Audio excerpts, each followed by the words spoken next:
back to the Yes team. Good afternoon, everybody. My name is Ike.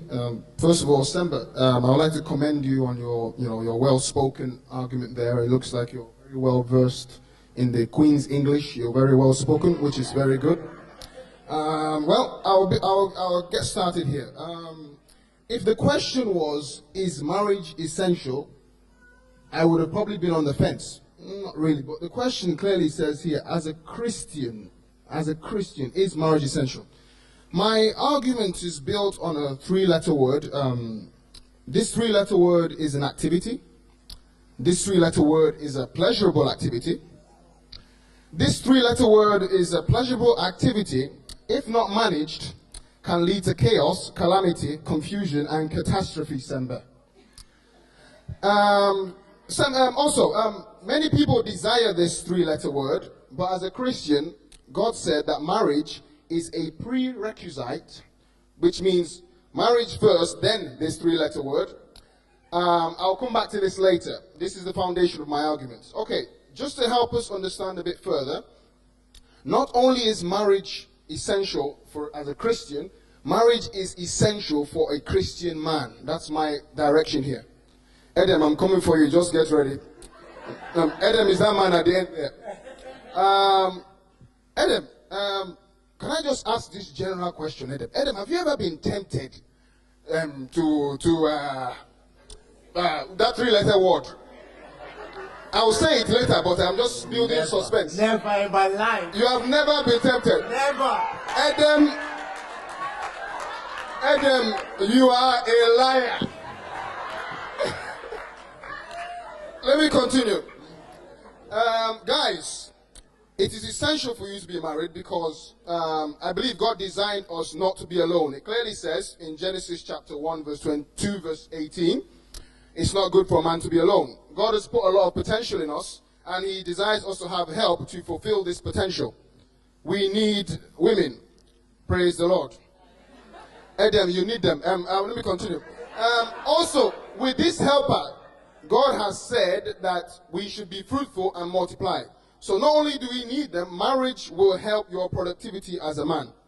Marriage will help your productivity. There's various scriptures that talk about the productivity of marriage, talking about 2 people are better than 1.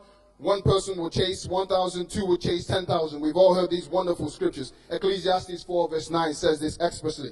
Thirdly, we serve a very great God, and I believe that God calls many people, God can use many people, but there are certain opportunities, there are certain roles that require you to be married to occupy that role, and God won't necessarily send a single man to that assignment because it's very dangerous for him. Adam, it's very, very dangerous for him. For example, if you are wanting to occupy the seat of a overseer, or perhaps in an assignment of a church or pastor, the Bible clearly says here, in 1 Timothy 3, 1 to 2, this is a true saying. If a man desires the office of an overseer, he desires a good work. An overseer then must be blameless, the husband of one wife.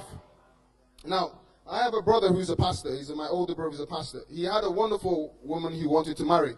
He knew when he wanted to marry her, but because he wanted to occupy the seat of a pastor, he had to fast forward that wedding. So the time he was supposed to have it, the time needed to be brought closer for that very reason, just to back up my point there. Now, going back to this three-letter word, Adam claims that he has never been tempted to have this three-letter word. I'll ask him again, just because maybe he didn't hear me clearly. Adam, I will now say the word. Have you ever been tempted to have sex, Adam? Never. Adam, your father is a pastor. This is a lie. God of heaven. Okay, let me move on. 1 Corinthians 7, 1 to 2 clearly says, I like the way the Message translation says this. It's so amazing how the Message translation says this. First, it is good to have sexual relations. Certainly, but not only with us, but only with us within a certain context. It's good for a man to have a wife and for a woman to have a husband. That means marriage. Sexual drives are strong. But marriage is strong enough to contain them and provide for a balanced and fulfilled sexual life in a world of sexual disorder. I do, though, tell the unmarried, if they can't manage their desires and emotions, they should all by all means, go ahead and be married. The difficulties of marriage are... 1 minute left. Oh, 1 minute. Hallelujah. Are preferable than a sexually tortured life.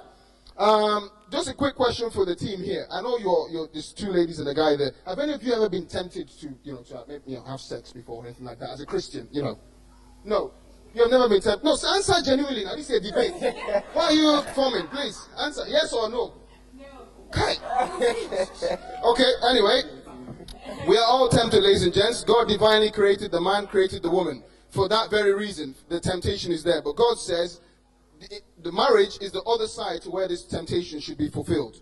The truth of the matter is, there's a proverb that says, "Body is not firewood." That's it. That basically means. This basically means, as a Christian, you still have feelings. You still have a body that responds to touches. Ladies and gents, as a Christian, and I believe you three are Christians, marriage is essential for you, especially if you desire to have sex. If you don't want to, no problem. But if you did, but the truth is, three of you desire it. So that's my conclusion. Thank you. Okay, now finally.